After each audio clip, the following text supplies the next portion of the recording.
Excelentísimas e ilustrísimas autoridades, señoras y señores, como presidente de Nueva Economía Forum, tengo el placer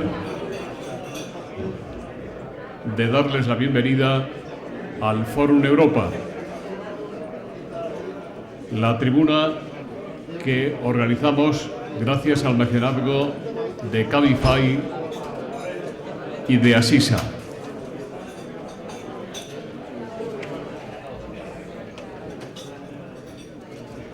Hoy tenemos el placer de recibir como ponente de esta tribuna al presidente de la Liga, don Javier Tebas, al que me va a presentar don Jaume Roures, socio de Mediapro. Querido Jaume, la tribuna es suya.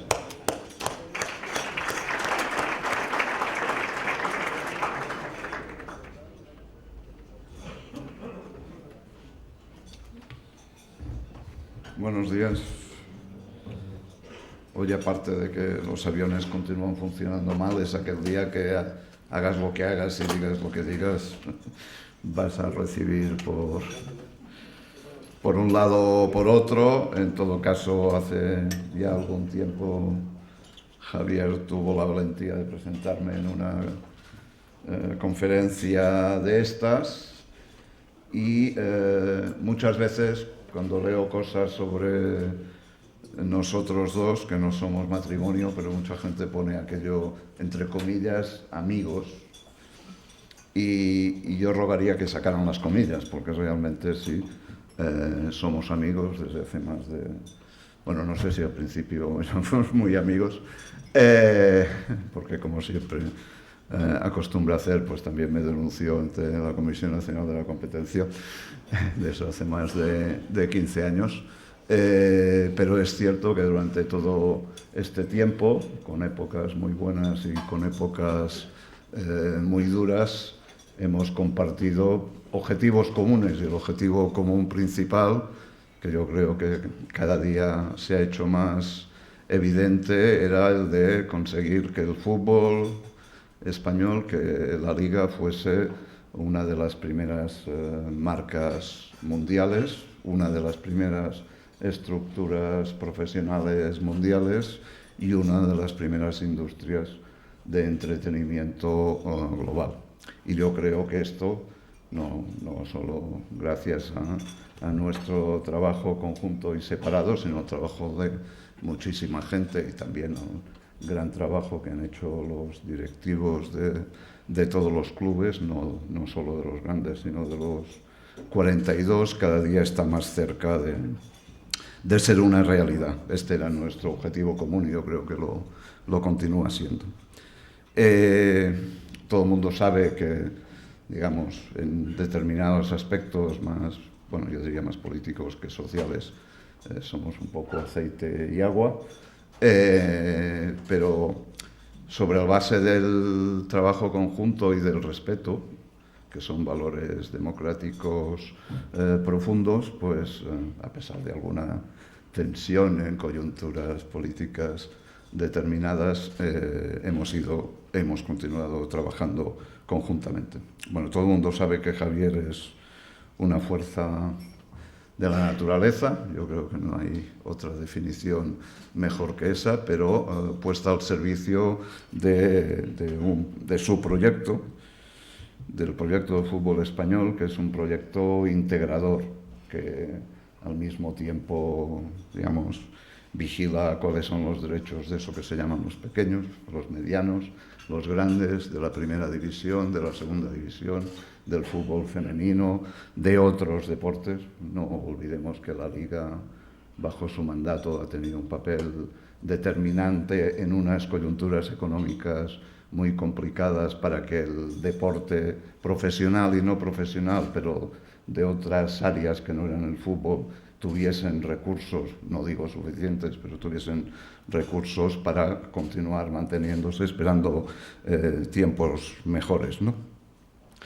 Todo el mundo sabe que Tebas no rehúye los conflictos, no los alimenta, pero yo creo que no los reúne, y seguramente en el mundo del fútbol es de las pocas maneras en las que se puede luchar, ¿no? para ir adelante. Yo conozco bastantes de esos que se llaman dirigentes mundiales del fútbol, de muchas maneras, y no, digamos, no tienen la visión global que ha demostrado Javier, que tenía no solo desde que es presidente, sino mucho antes, ¿no?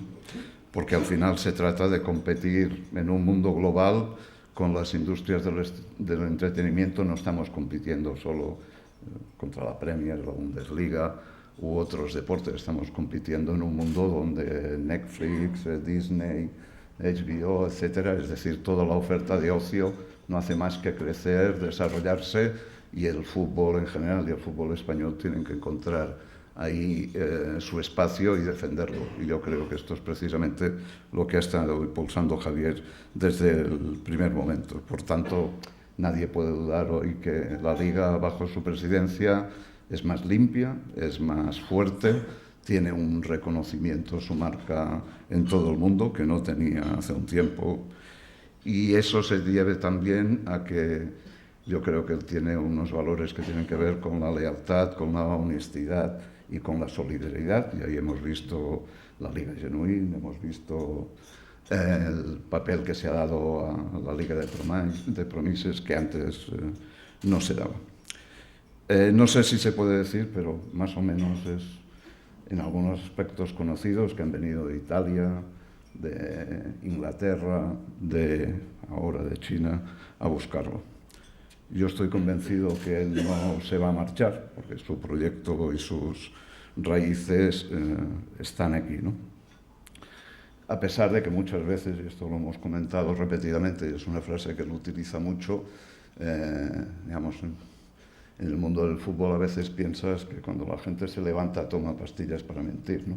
Y eso es una cosa que a veces se te vuelve en contra, ¿no? Porque estás levantando castillos cada día. Yo creo que en todo caso es eso, digamos, que no va a marchar, también porque tanto en chino, supongo que incluso es más difícil, pero en inglés o en italiano, la frase con la que inauguró su presidencia es de difícil traducción. Y creo recordar que esta frase era algo así como "se acabó el mamoneo", ¿no? Y por tanto, yo creo que retrata bastante bien al personaje, y eso es lo que se ha dedicado a hacer desde que es presidente. Muchas gracias.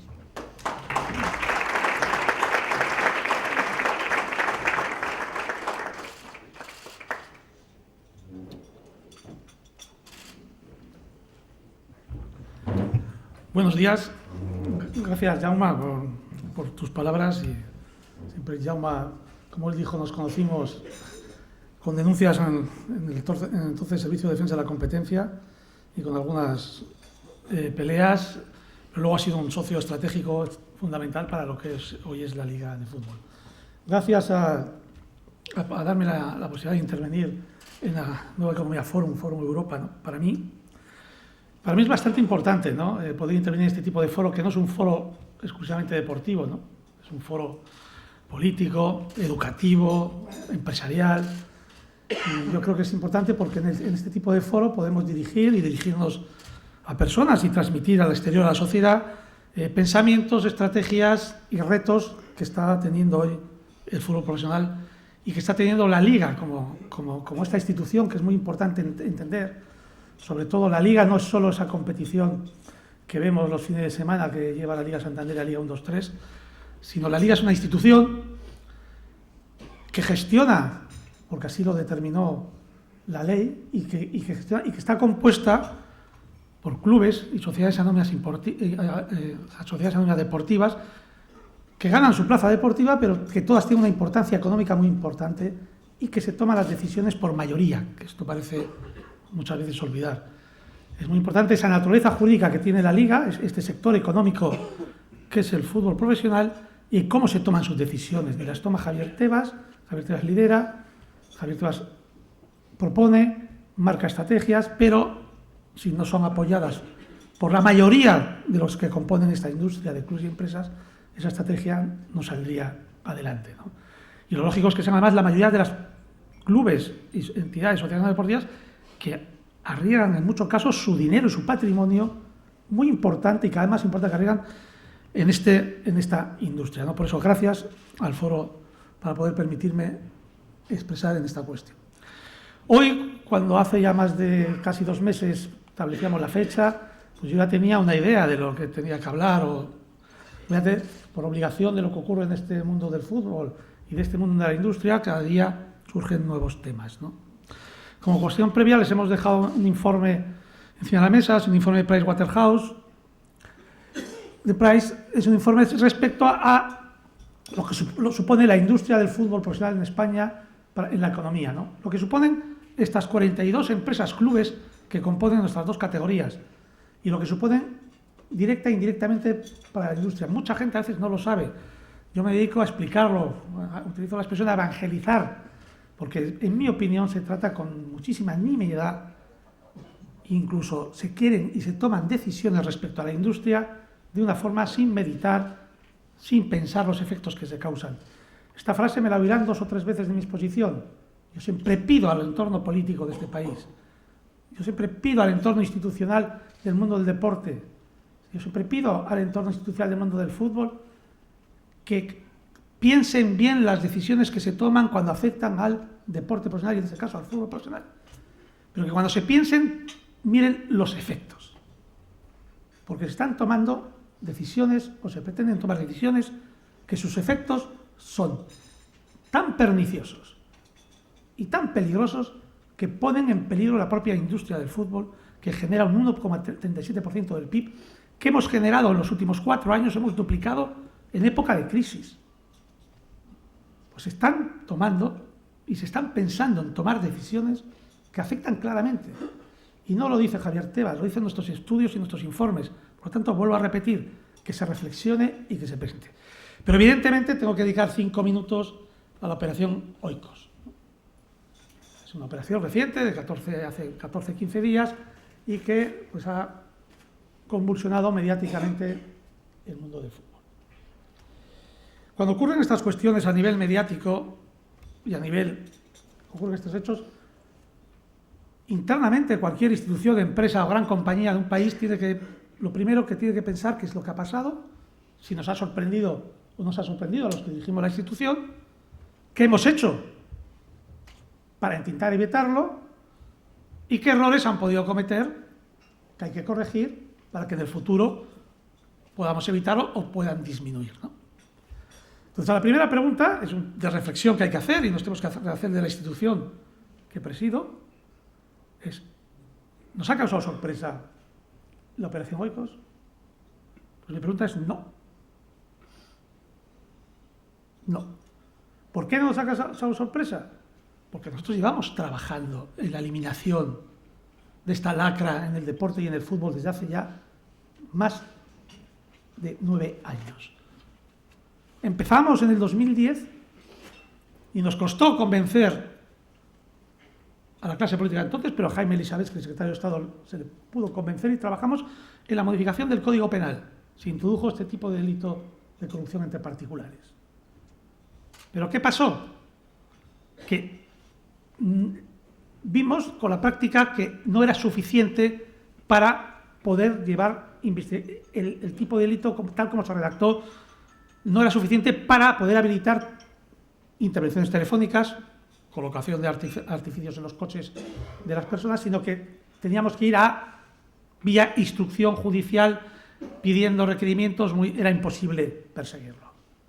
De hecho, tenemos abiertos 2 procedimientos que se hicieron sin la reforma importante del Código Penal del 2015, que modificó el Código Penal y aumentó las penas para ciertos tipos de delitos de corrupción antiparticular, de amaños de partidos o de manipulación de apuestas, a una pena superior a 4 años, que ya permitía que un juez instructor intervenga los teléfonos o se coloquen artefactos en los coches, en los teléfonos móviles o en los ordenadores.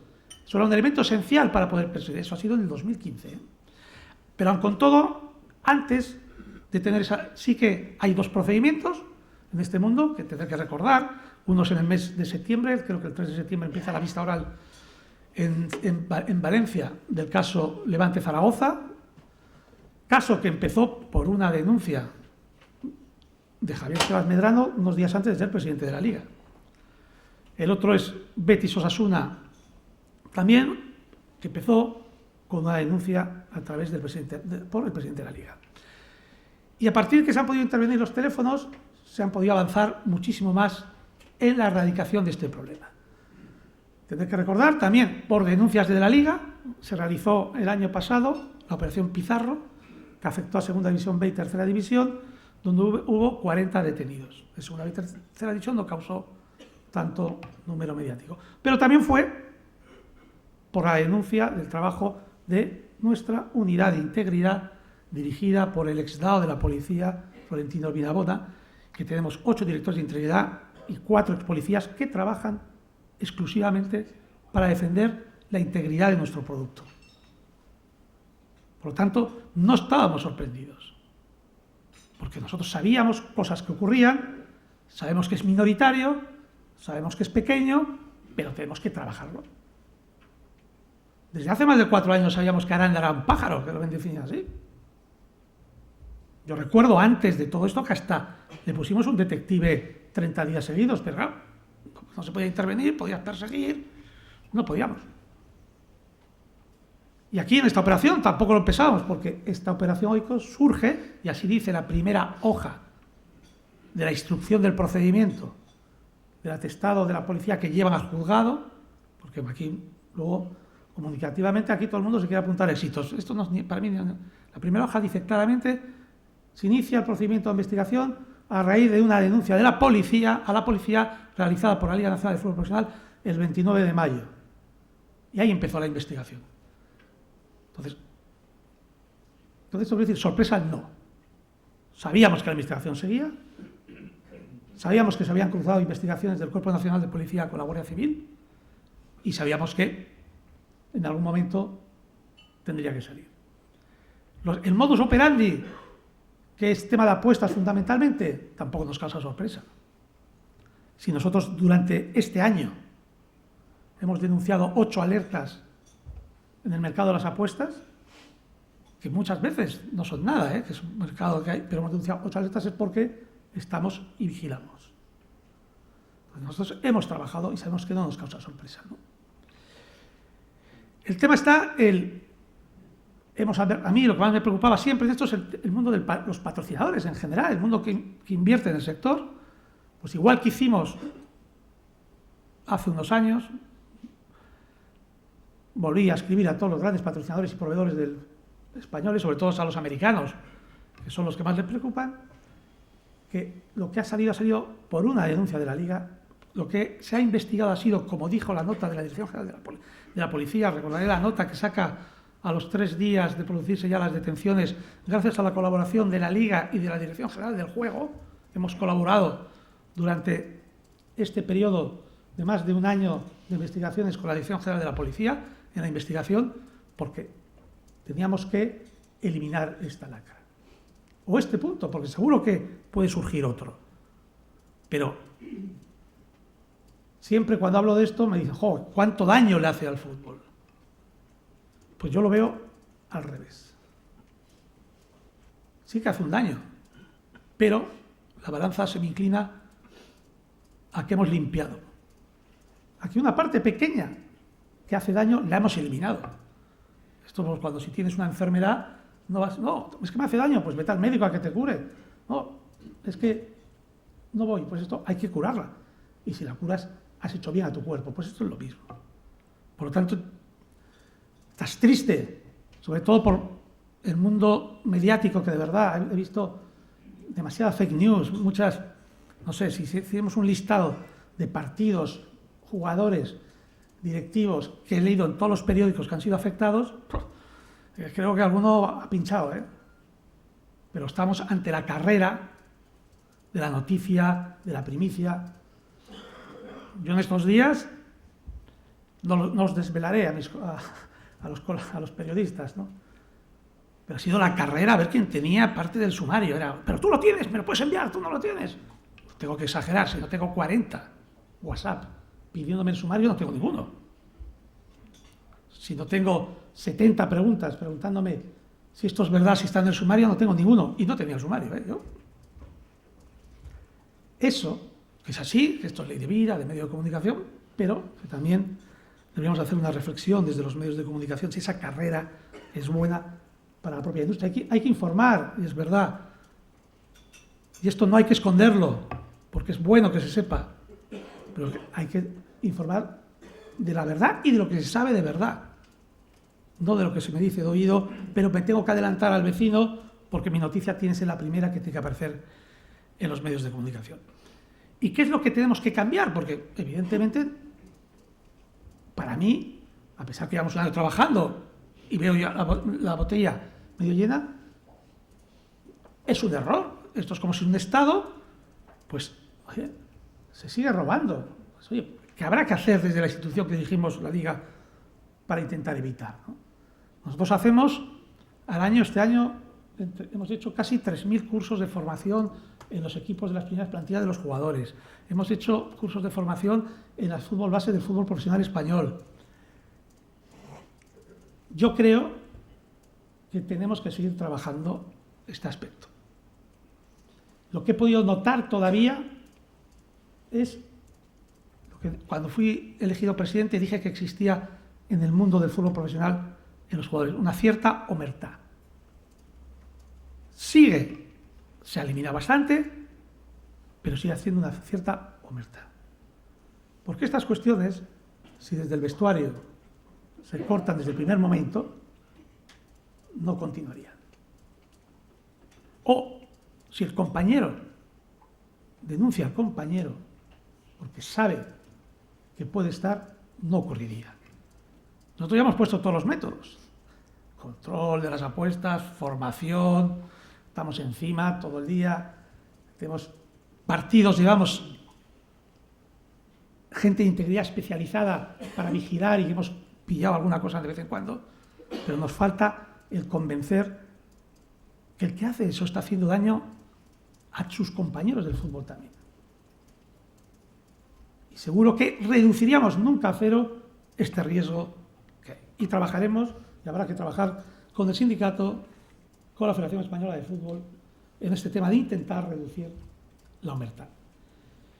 Y con esto, seguro que después tenemos alguna pregunta más del tema de Oikos, ¿no?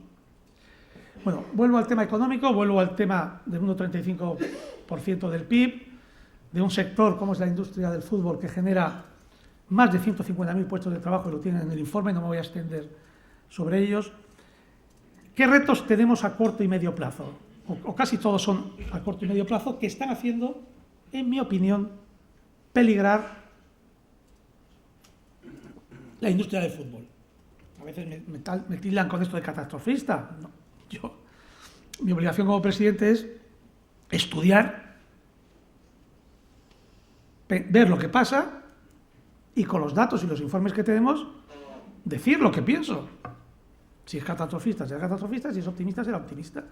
Hace unos años, cuando hablamos de la expansión internacional, hablaba de mucho optimismo, pues ahora con estos retos que voy a decir, pues no soy optimista. No soy optimista si no lo sabemos corregir o si no lo sabemos evitar, que es lo que tenemos que intentar. Los retos que tenemos los dividiría en relaciones, instituciones del deporte, qué decisiones están tomando, que afectan, relaciones, temas político-legislativos, y también lo que está ocurriendo en nuestro entorno competitivo. O sea, en tres aspectos están ocurriendo cosas que están poniendo en peligro este crecimiento de la industria del deporte, que recordaré, con KPMG, un informe que hicimos hace 4 años, éramos el 0,80, 0,75 del PIB, hoy somos el 1,37 creo exactamente del PIB, creciendo 4 años en periodo de crisis. Estos retos que voy a señalar, si no son correctamente controlados, nos volverán atrás. Pero no lo digo yo, lo dice un informe KPMG que hemos solicitado con las decisiones que están tomando. La primera es el proyecto que vamos leyendo, que se llama de Liga Europea o de nuevos formatos de la Champions, ¿no? Es gravísimo. Deporte cerrado, liga semicerrada, más partidos. Bueno, pone en peligro nuestros ingresos audiovisuales y, según el informe de KPMG, trabajado con una consultora inglesa, supone que en el 2024, de entrar ese modelo de nueva competición europea, los ingresos disminuirán en el mercado nacional entre un 35 y un 70%. Calculamos exactamente unos 550 millones de euros. De 1.200 millones que estamos recaudando en el mercado nacional, bajaríamos a 700 millones de euros. Con la peculiaridad, y eso aquí hay gente de televisión, que es que no hay más dinero en el sector de televisión. La gente se piensa que esto es un tema de crecimiento infinito. Los resultados de hace 10 días de la Premier en Vietnam, en la India, en Singapur han bajado. El último tender de la Premier en Inglaterra bajó un 12%. Vivimos un momento, cuidado, con el mundo de los derechos audiovisuales. No hay más dinero. Lo que se producirá, esos 500, una traslación de ese dinero a las competiciones europeas que irán a los 4 o 5 clubes españoles que compitan en esa competición. Por lo tanto, van a hacer mucho más pobre la Liga Española, van a hacer mucho más pobre a los equipos que no compitan en esas competiciones europeas, por lo tanto va a haber bajada de salarios, no mejoraremos las infraestructuras deportivas de los estadios que estamos haciendo, el sector se va a poner en peligro. Eso va a ocurrir en todas las ligas nacionales y eso llevará en un periodo de tiempo, a partir del 24 al 30, pues a que la Liga Nacional quedará totalmente en tercer lugar o secundaria. El otro riesgo que tenemos en España, en esta institución, es el mundo de la Federación Española de Fútbol, ¿no? Donde, en nuestra opinión, al margen de la ley, que claramente dice que el organizador de la competición profesional es la Liga, en coordinación con la Federación, la Liga es el organizador y el explotador económico de la competición. Vuelvo al principio de mi intervención, la Liga es una asociación compuesta por aquellos clubes que por importancia económica están jugando en la Liga Santander y la Liga 1-2-3 y que deben tomar sus decisiones, ellos, decidir cómo es el futuro. Pues aparece la institución federación que de pronto quiere competencias que son claves e importantísimas para que estos clubes puedan generar valor. El horario, las fechas de las jornadas viernes y lunes, el title sponsor, dónde se puede entender en un sector que haya clubes, sociedades anónimas deportivas con inversores que han puesto patrimonio de 200, 300 millones de euros, se pueda poner en manos la organización de una competición o los aspectos más importantes para crear valor, donde se vio la asamblea última de la Real Federación Española de Fútbol, donde se modificó aspectos importantísimos de organización ya que afectan a lo que estoy hablando, pues que vota el árbitro de fútbol sala, que votan los equipos, y no tengo nada, ya está aquí mi amigo Javier Lozano de fútbol sala, que votan los jugadores de la tercera división andaluza. Es que esos no los quieren, pero ahí estamos. Y ahora mismo tenemos un conflicto de competencias con eso que, claro, si no se han estudiado los efectos es que ni lo comentarían. Yo no digo que estudien la ley, es que si se tomasen las decisiones, las ideas que se pretenden desde la Federación Española de Fútbol, el valor de nuestro deporte, del fútbol profesional español, tendría una caída impresionante. Fíjese ya el reto que digo, competiciones europeas. Ahora de la Federación, con las ocurrencias de estas decisiones que estamos haciendo, que al final vamos a tener que acudir a los tribunales para resolverlas, para que no se pueda perder valor. Porque hay una corriente que me preocupa en general en el deporte, incluso en la legislación deportiva, ya como un llamamiento a los políticos. Oigo mucho, y es verdad, el deportista es la clave, el centro del deporte. Pero se olvidan que también son la clave los clubes. Pero no los clubes de fútbol profesional, estoy hablando de los clubes del fútbol aficionado, del piragüismo aficionado, de todo. Esto es como las carreteras y las autopistas. Claro que son importantes los coches, o vamos a ver los Ferraris que van por las autopistas y las carreras, pero ¿alguien hace las autopistas? Los estados, las comunidades autónomas. Pues aquí es lo mismo. A los deportistas los hacen los clubes. Y hay entrenadores, y hay jugadores, porque hay clubes. Por lo tanto, por mucho deportista que pueda haber, si no hay clubes, no habrá deportistas. Por muchos coches que podamos tener, si no hay carreteras, si no hay autopistas en condiciones, no podrán circular. Y en cambio vivimos una corriente de cambiar. y poner mucho más peso en otras circunstancias o en otros hechos que no son los adecuados. Y en ese camino se está yendo y se está poniendo en peligro, en mi opinión, el deporte en general. Se piensa muy poco en los clubes. Aquí se hace un anteproyecto de ley del deporte, como escribí en El País, que se modifica a última hora, curiosamente, por los intereses que venían algunos diciendo, sin pensar los efectos que había, pero que se pone en contra. Hablo de mi sector. La Asociación de Fútbol Sala, la Asociación de Fútbol Femenino, la Liga de Fútbol Profesional, la ACB de baloncesto, la Sobal de balonmano. Algo tendremos que decir, ¿no? Si estamos todos los clubes grandes y pequeños en contra. Pues parece que hay poco. Hay que hacer caso a X o a X personas para hacer. Tema político. Actualmente hay un anteproyecto de ley de deporte que se está debatiendo. Tuve ocasión de decir, es verdad que había que modificar muchas cuestiones de la ley del deporte respecto al deporte femenino, respecto a algún tema federativo, pero hombre, no cambiemos lo que funciona. Porque hay una presión o porque uno o dos tienen una intuición que esto es mejor. Uno o dos que además no han gestionado nunca nada. Nunca han arriesgado su dinero en un club de fútbol o en un club de otro deporte. Uno o dos que a lo mejor han sido, con mucho respeto, deportistas o jugadores. Pero de ahí a establecer cómo se tiene que gestionar una industria que genera el 1,37% del PIB, 150.000 puestos de trabajo, por favor. Es una falta de respeto a los clubes, sobre todo, del fútbol profesional. Aquellos que han invertido en crecimiento y que invierten y arriesgan muchísimo dinero. Ojo con el anteproyecto de la ley de deporte. Vuelvo a insistir, cuidado con las decisiones que se toman. Y que no hablen conmigo, que hablen con especialistas a ver qué efectos tienen. Es lo único que pido. Real Decreto 5/2015 de Derechos Audiovisuales. Es una de las claves fundamentales del crecimiento del fútbol español. Aprobado por el ministro Wert y con el secretario de Estado Miguel Cardenal, el exsecretario de Estado, que le agradezco desde aquí nuevamente esa cuestión. Pues está en constante revisión. Aquí la gente tiene que saber, yo lo he pedido al portal de transparencia en febrero del 2018 y solo lo he visto escrito en un periódico en El Confidencial en una esquina una vez. Aquí se ha intentado modificar el Real Decreto 5/2015 de Derechos de Televisión.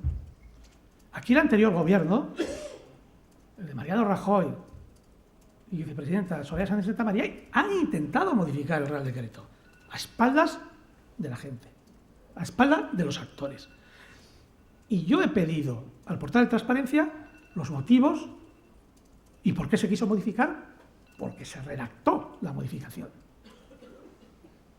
Y curiosamente, porque uno se entera de las cuestiones, la modificación va en la línea siempre de beneficiar o entorpecer el crecimiento de la Liga, según lo que pensaban algunos. Sobre todo en una línea de entorpecer a que otros agentes del fútbol, como ha sido Mediapro, ya no puedan estar. Y todavía lo sigue intentando, B, que la Liga no pueda tener, a través de este Real Decreto, caminos de defensa ante posibles concursos de derechos audiovisuales que no satisfaciesen nuestros intereses. Ya han ido en ese camino. Y tiene que saberse el por qué y quién quiso cambiarlo.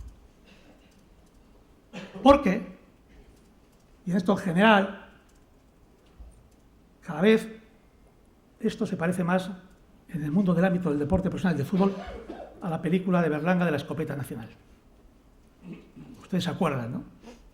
Organiza una cacería, tengo el político, el otro, pan. Pues esto es así.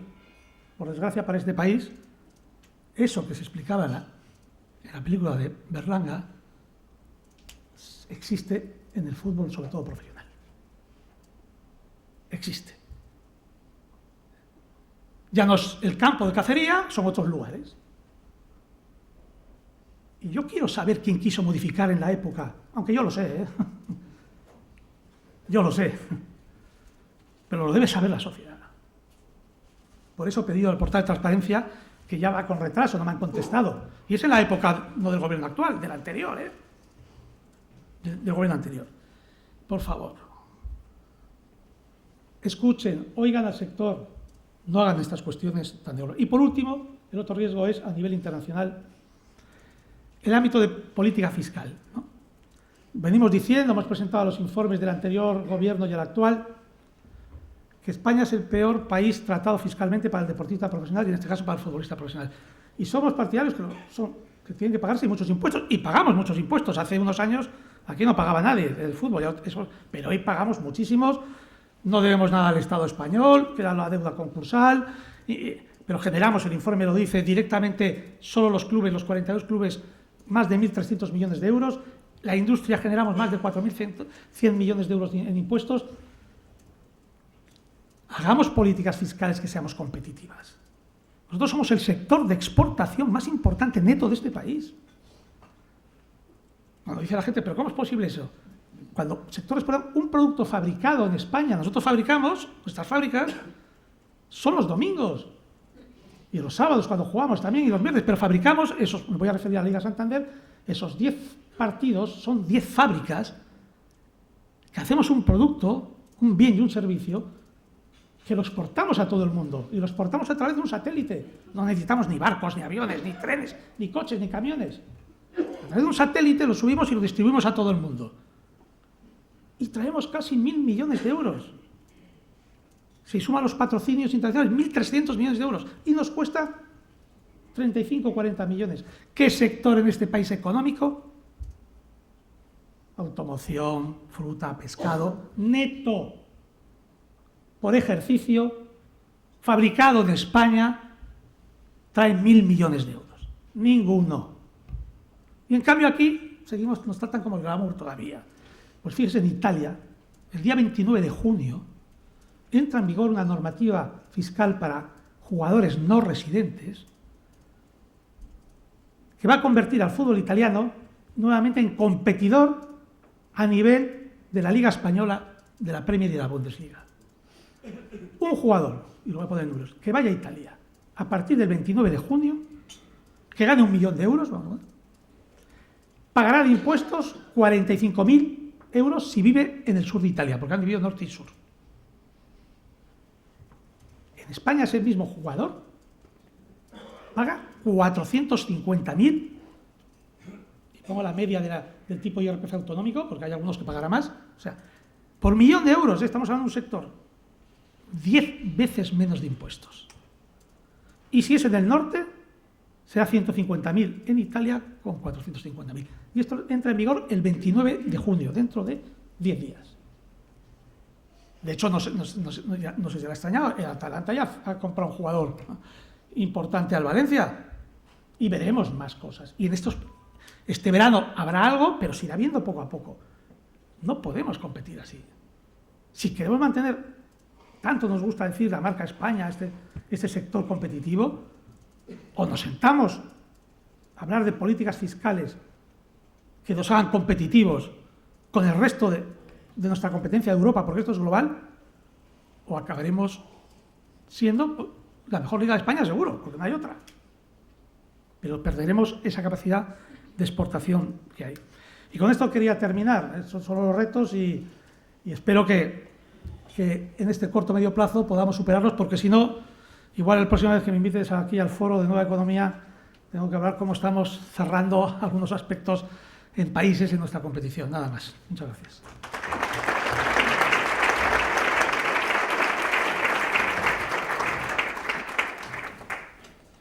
Muchas gracias. Pues empezamos con las preguntas. Hay muchas, como cabía imaginar.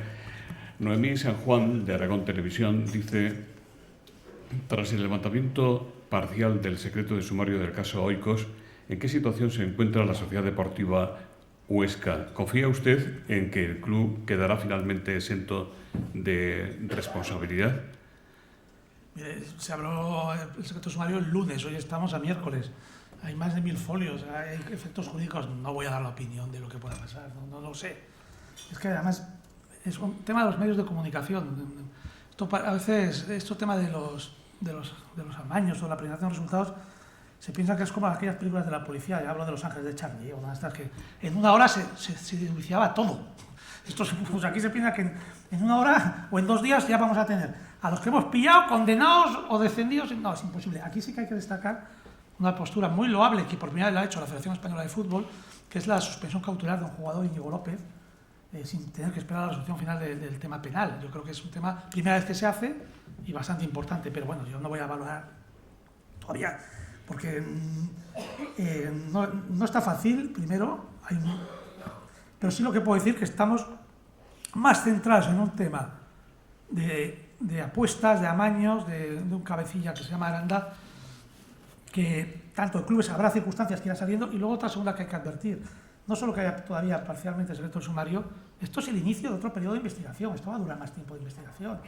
Ahora había un tipo de investigación, si hay secreto del sumario, hay muchas cuestiones de cuentas bancarias y tal que no se piden, o datos, porque si no el investigado se enteraba, ¿no? Ahora va a venir una segunda parte y habrá todavía durado un tiempo. No va a ser como el caso de Levante Zaragoza, que ha estado 5 años hasta en un tribunal. Yo creo que en un tribunal estará en 14, 16 meses.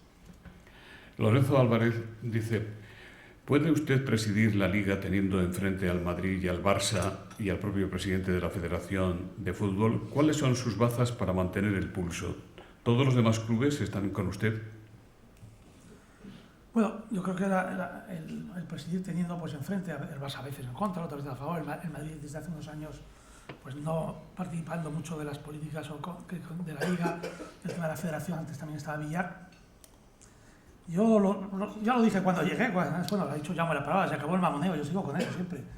Entonces, sigo trabajando y es un tema de creer lo que uno hace, y si hay un día que yo percibo que no tengo el apoyo de los clubes, pues me iré.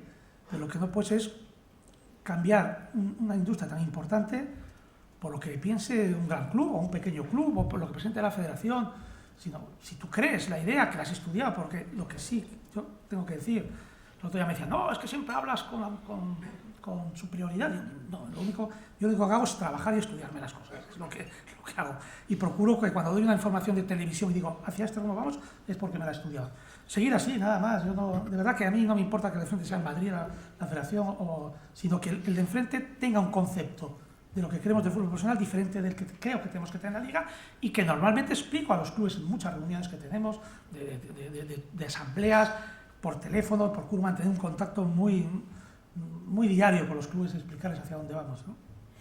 Eladio del Prado de Crónica dice: ¿usted estaba más cómodo con Villar que con el actual presidente de la Federación de Fútbol? ¿Por qué? Pues sí. Sí, ¿por qué? Porque Villar respeta las competencias de la Liga y de los clubes. Tuvimos enfrentamientos, él peleó y montó con el señor Rubiales una huelga contra el Real Decreto 5/2015 porque él creía que eso que ponía ahí tenía que ser para él. Pero una vez que fue el Real Decreto, ya no se metió a enredar con aquello.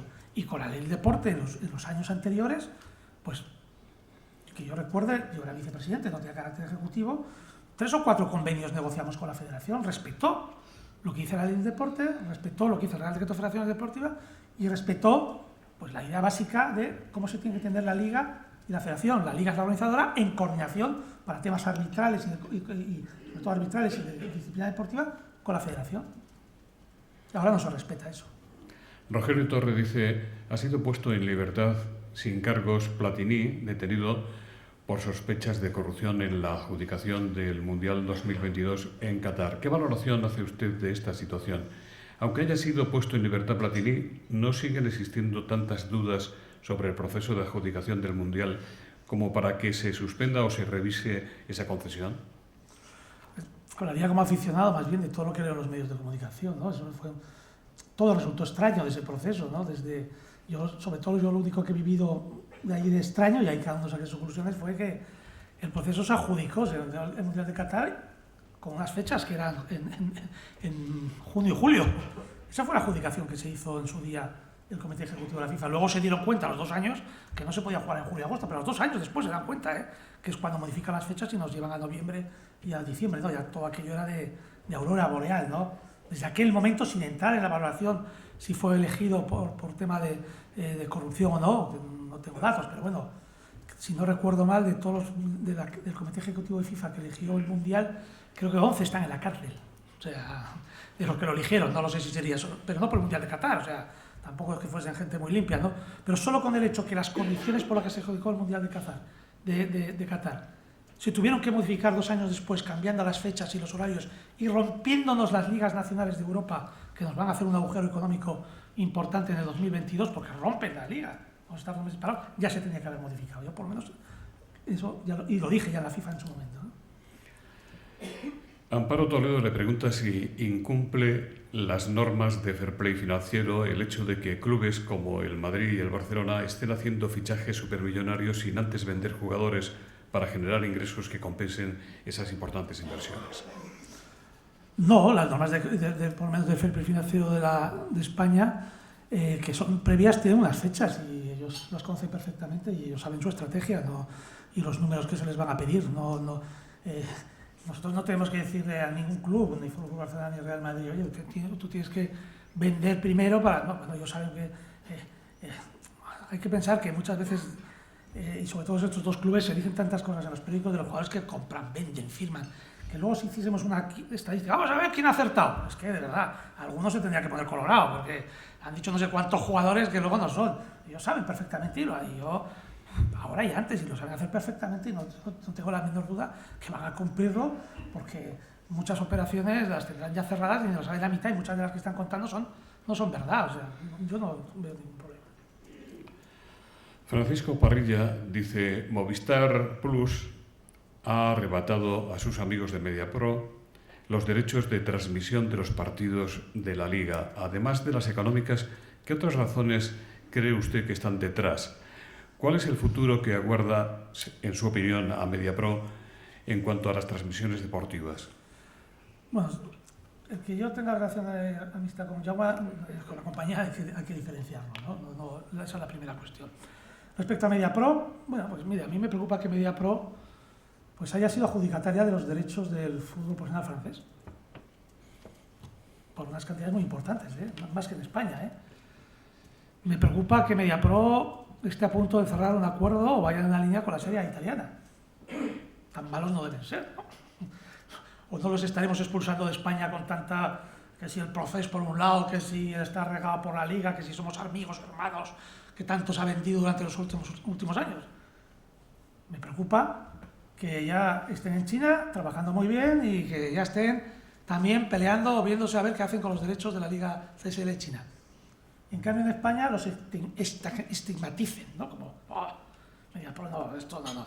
Bueno, me voy, ¿por qué Telefónica? Pues Telefónica hubo un concurso en el que acudió también Mediapro, se llevó una parte, y la oferta de Telefónica fue mejor.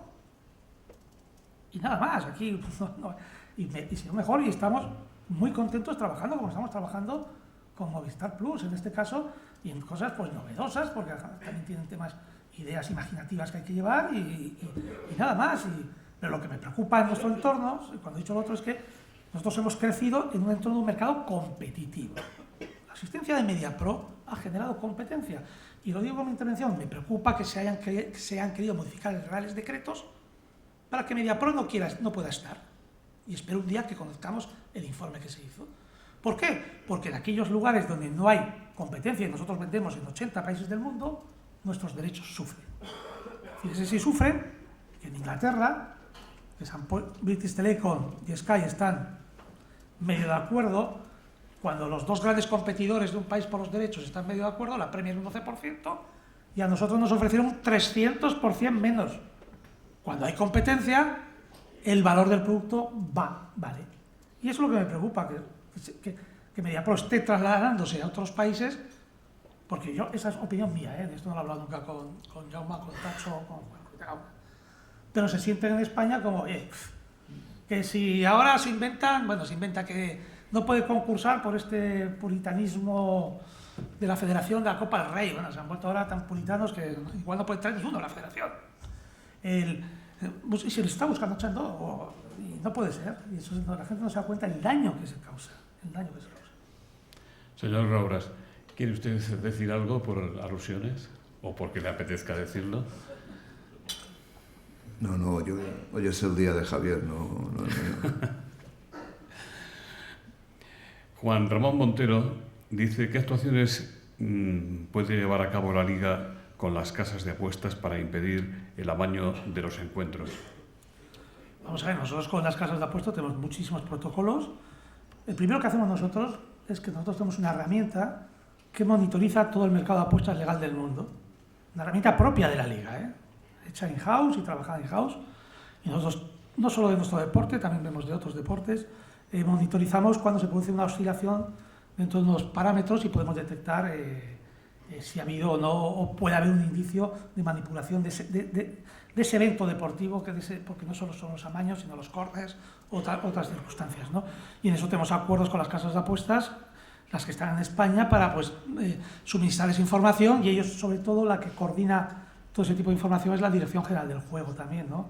Que también tenemos una buena relación. Siempre cuando hablo de extraordinaria relación, no me gusta que la gente diga, no, vamos a comer y a cenar y no sé tal. No, cuando hablo de extraordinaria relación, hablo en el ámbito profesional. Tenemos una buena relación, nosotros les transmitimos muchísima información y hemos denunciado tanto en la Dirección General del Juego como en la unidad de la policía que se ha creado, especialista, que se creó, por cierto, en un acuerdo el Cuerpo Nacional de Policía, que firmamos hace 3 años. Se creó una unidad que también era necesario y trabajamos mucho, y luego las casas de apuestas estamos trabajando pues mucho ahora en el mundo de la publicidad de las casas de apuestas, que necesita pues desde luego un retoque. Esta selva de anuncios de apuestas no puede ser, ¿no? José María García de Radio Marca dice, ¿cree que el VAR o las designaciones arbitrales pueden mejorar la limpieza de la competición? ¿No son absolutamente mejorables? ¿No ha habido decisiones escandalosas del VAR en la Liga que acaba de terminar? Bueno, ha habido decisiones, no sé si escandalosas, pero incomprensibles, ¿no? Entonces, yo lo que creo que todo es mejorable en la vida.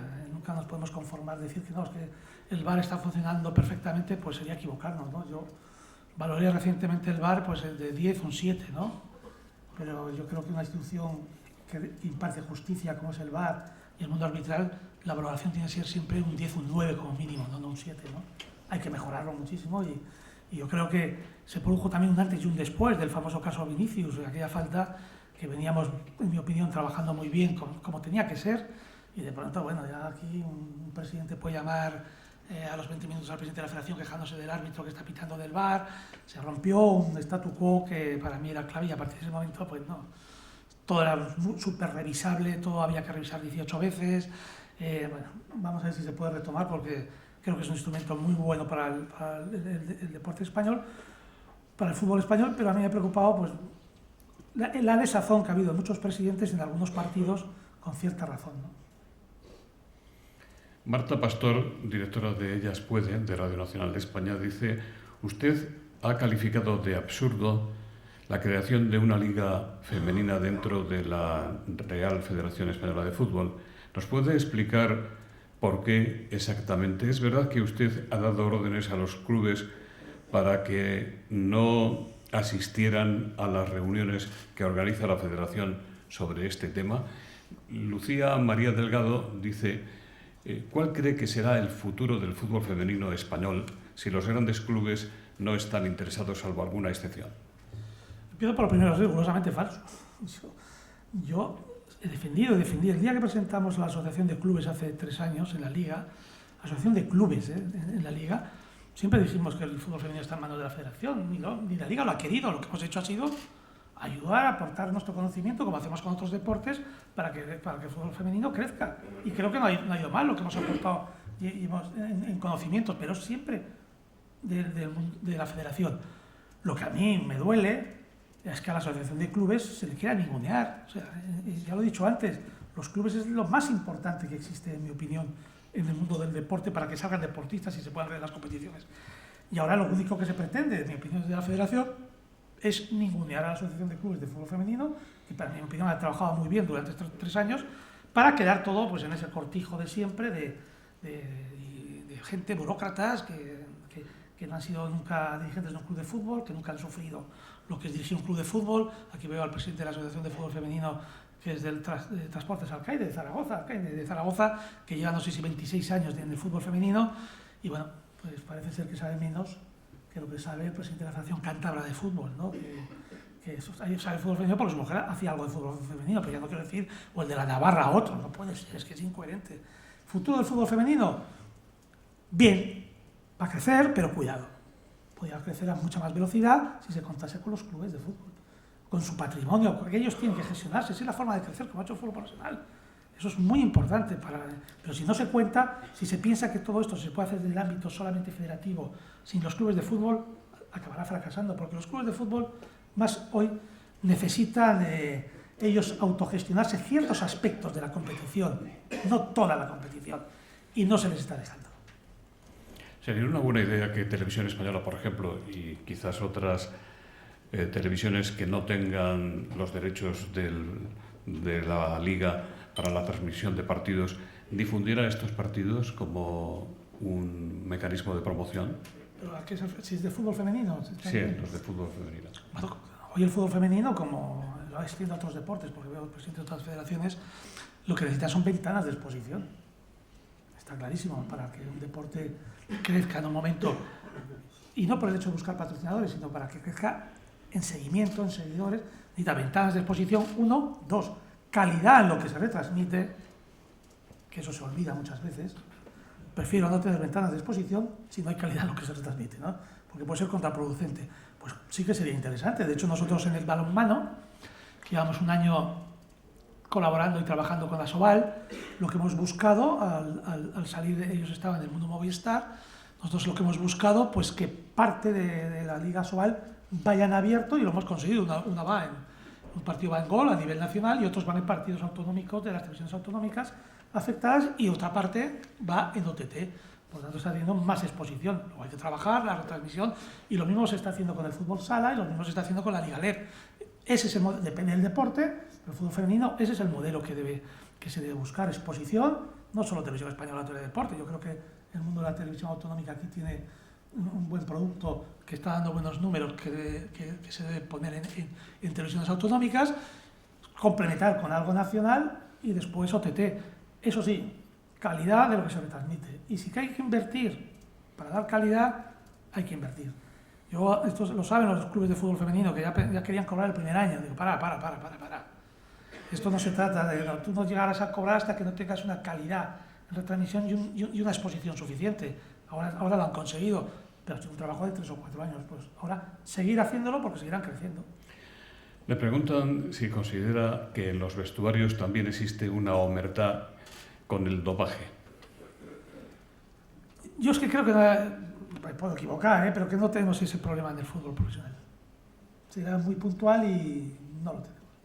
Así como es una frase que utilizan este grupo de risa de la COPE muchas veces, que digo, en el mundo de los amaños, en el caso del Levante Zaragoza o en el de Osasuna Betis, la verdad real me la sé, porque me la han contado los dos jugadores, me la sé la real. Luego está la jurídica, que la tenemos que demostrar en un tribunal. Pues en el caso del dopaje, no, la verdad real no me la sé, pero yo creo que no lo hay. También en el caso Oikos todavía no puedo decir la verdad real, me la intuyo. Fijaros la diferencia que hay. Levante Zaragoza me la sé, Osasuna Betis me la sé. Aquí me la intuyo. O sea, cuando llegue a la real haremos el camino jurídico, que estamos personados en todos los asuntos, por cierto, como acusación particular, ¿no? Santiago Álvarez Barón dice: al fútbol le hace mucho daño las denuncias de violencia de género contra jugadores de fútbol. ¿La Liga hace algo al respecto? ¿Asesora a los clubes y jugadores en asuntos de violencia de género? Bueno, en este tema, lo que yo recordaré, los casos de cánticos a favor de jugadores que tenían pendientes de denuncias, pues nosotros denunciamos todo ese tipo de cánticos en los campos que había, ¿no? Y bueno, hay un tema que al final la Liga puede llegar hasta donde puede llegar. Ya la formación y educación de muchos temas de estos jugadores es un tema ya de algunos, que hay una minoría también. No nos olvidemos que tenemos un sector de 1000 jugadores profesionales, y a lo mejor hemos tenido casos de violencia de género 1 o 2.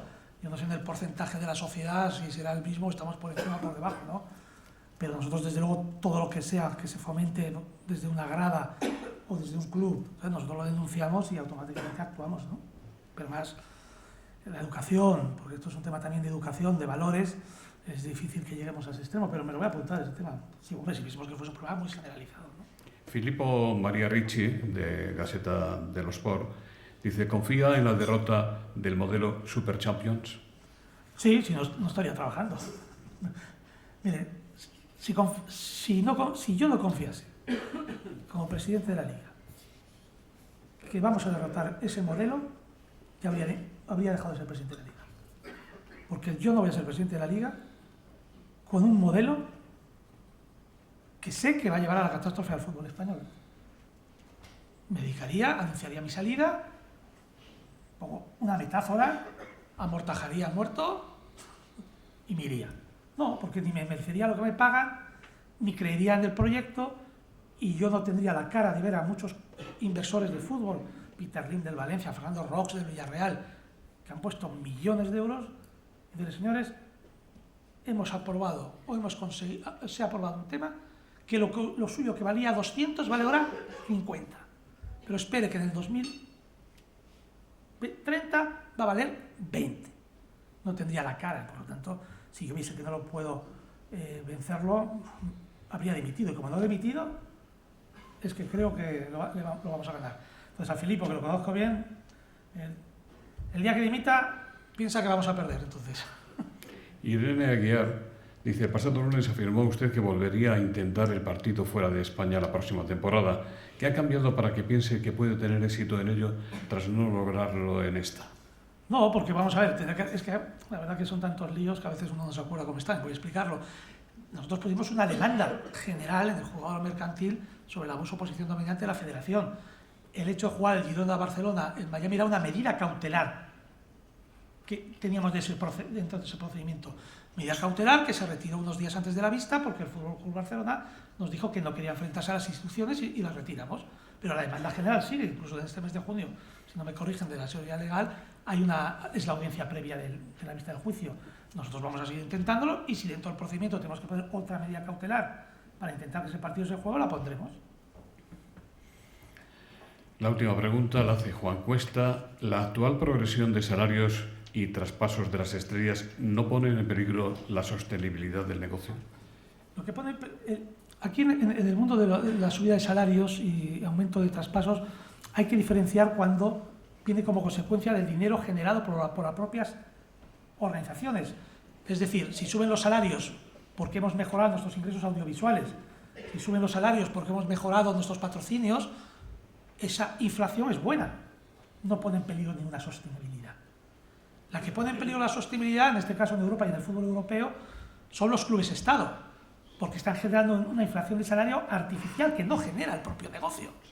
Aquí hay empresarios, y eso entender, si tú en un sector empresarial hay alguien que está constantemente trabajando a pérdidas, te está obligando a ti, para poder sobrevivir, a pagar más salarios de lo que te corresponde, o a pagar por productos más de lo que te corresponde. Pues bueno, eso es lo que nos está pasando en el entorno del fútbol profesional europeo. Tenemos 2 clubes, alguno más, no de Estado, pero sí de mecenas, que como les da lo mismo perder dinero, pues es que no, ellos no tienen control salarial.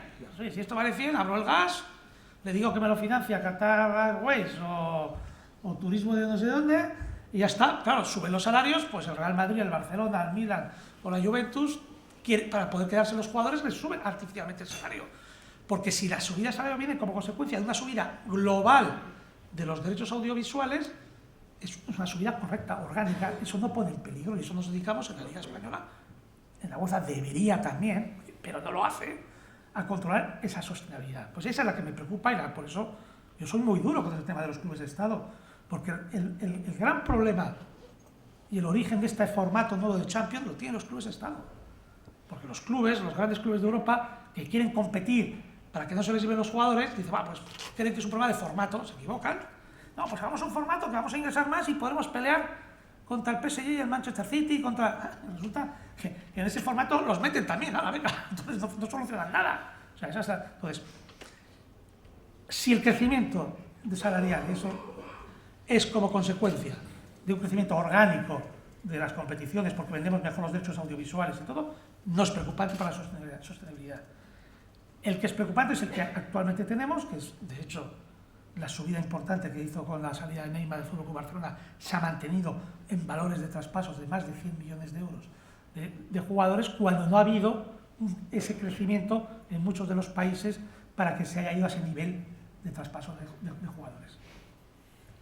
Pues gracias. En nombre de las entidades que hacen posible con su mecenazgo este Fórum Europa, de Cabify, representada hoy por don Isaac Martín Barbero, es de Asisa el doctor Luis Mayero quien despide el acto. Buenos días a todos, muchas gracias por su presencia, muchas gracias al señor Robles y al señor Tebas, felicitarle por su exposición, desearle éxito en el tema del descubrimiento de la corrupción en el fútbol, que vemos que por lo que nos ha trasladado, que está, y lo conoce y que está encima de ello, y que todos esos retos y dudas que nos ha trasladado pues se pueden resolver en beneficio del deporte español y del fútbol profesional. Muchas gracias y buenos días.